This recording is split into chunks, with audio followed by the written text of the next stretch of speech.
My wife and I have always lived a kind of secluded life on our farm with our child.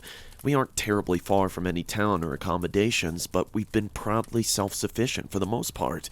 We thought it'd give us some peace and quiet, you know?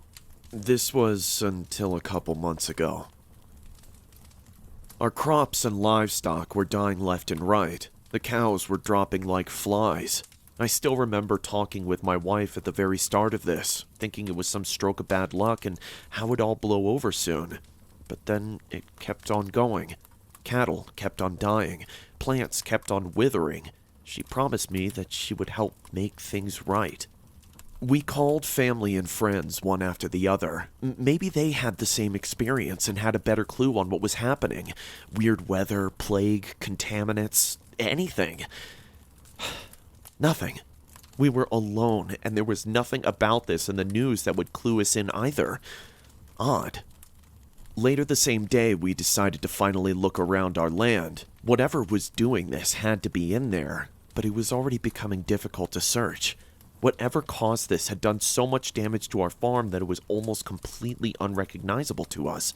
The ground was black as tar, and rotting plant matter was sparsely coating the dirt. Dead cows we had yet to clean up laid across the strangely wet soil. In hindsight, leaving the cows probably saved my life. Something was definitely wrong with them. Even after all the interventions, nobody dared touch them. I don't know why. Doubt I ever will. My wife continued to insist that she would make things right. She was always a determined woman, much more determined than I was. As we searched, it was hard to even recognize what was supposed to be there from what could be a containment. It all looked the same. Soon enough, I heard my wife calling me to come look at something. The dirt around her looked soaked, more damp than usual. Beside her slowly drifted a tiny stream of something. It looked strange, pale red with the texture of egg whites. It smelled strongly of undercooked meat and felt to be radiating a slight warmth. We moved away. We didn't know what this was. I still don't. We immediately called the police and hoped that after some chemical cleanup, we could get back to normal. Maybe it would take weeks, months, years, but we would surely get back to normal. Surely. The police came around later that day, inspected the scene, had no clue what they were looking at. Then came the scientists and men in hazmat suits. They took samples, told us to quarantine for a couple of days, and left. Something about the way they behaved was unnerving. This wasn't right. They knew it wasn't right either. They knew this needed to be handled more delicately, but for some reason they had to rush through this. At least, that's what I'm assuming. They were forced to do a botched job. It was around this time that my wife started feeling ill. The following day, the scientists came back and took her away. Examinations, hospital visits, research. All I was told was that they couldn't make sense of it. They were flying the poor woman around the country because no lab could find out what this containment was. I don't want to imagine what this must have been like for her. I kept asking about her as the situation worsened. I was trying to follow the situation as closely as possible. I talked to scientists involved. I had to learn what was going on. All we know is that the contaminant is some sort of strongly toxic animal tissue. It appears to contain both cow and sheep cells. However, the cells are heavily deteriorated, so this assumption may be mistaken. Whatever it is, it seems to have been heavily genetically altered in a way that none of the labs we've cooperated with can replicate even on a theoretical level. Everyone was scratching their heads at how this had happened. The more I learned about the containment, the more unbelievable it sounded. I reached out to police departments, but all I could ever get was a cold, "We're investigating the source of the containment." The same non-answer from every single call. I wondered if there even was an investigation. If there wasn't, why? Why weren't they investigating the serious contamination?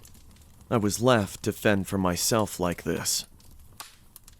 A week later, I got a phone call from a laboratory telling me my wife passed earlier that morning. Her final moments were spent being frantically shipped from facility to facility. I didn't even get to tell her goodbye. They sent her to a morgue nearby to prepare for the funeral. That same day, I got a letter from the morgue. They couldn't keep the body, wouldn't explain why. I assumed it was some sort of containment concern. Whatever it was, I knew that something shady was going on. The letter said the dead body would be returned to my residence due to no available facility willing to accommodate it. The body was brought in an hour later with no warning. All I could do for now was hide it somewhere and hope for the best. Maybe it was how long it had been since I'd even last seen her, but something about her face looked different. Not in a dead body way either.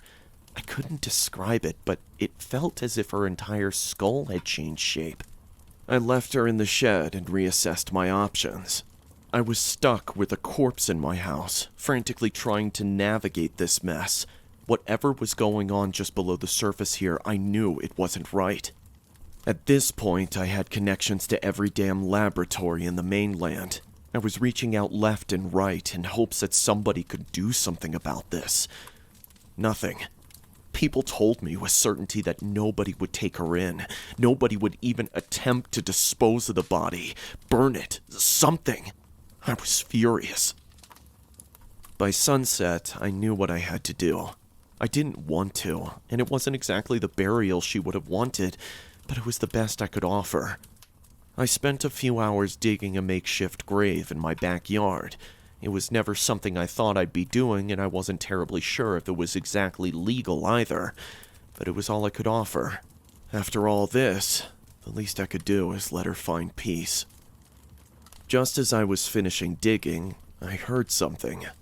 First, there was the sound of something heavy banging against a wall, then screaming, and then some strange, grotesque, dry crackling sound.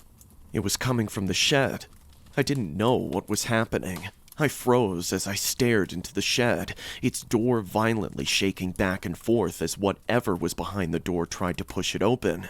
The door was ready to pop off its hinges or snap its locks any second.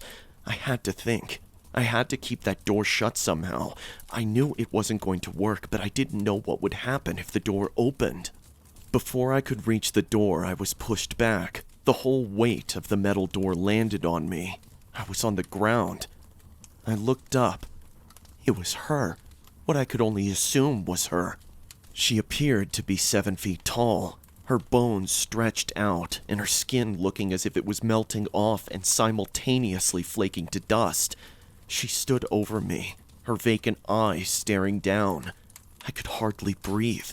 It was as if time had paused and I was waiting to die, but she kept staring. Why? I was reaching for my shovel, slowly, until she moved again. She turned her head away to look towards the rest of the farm, all the dead crops and animals. It felt as if something was going through her head. It was hard to tell, but I feel as if I know what that was. At least, what option would comfort me the most.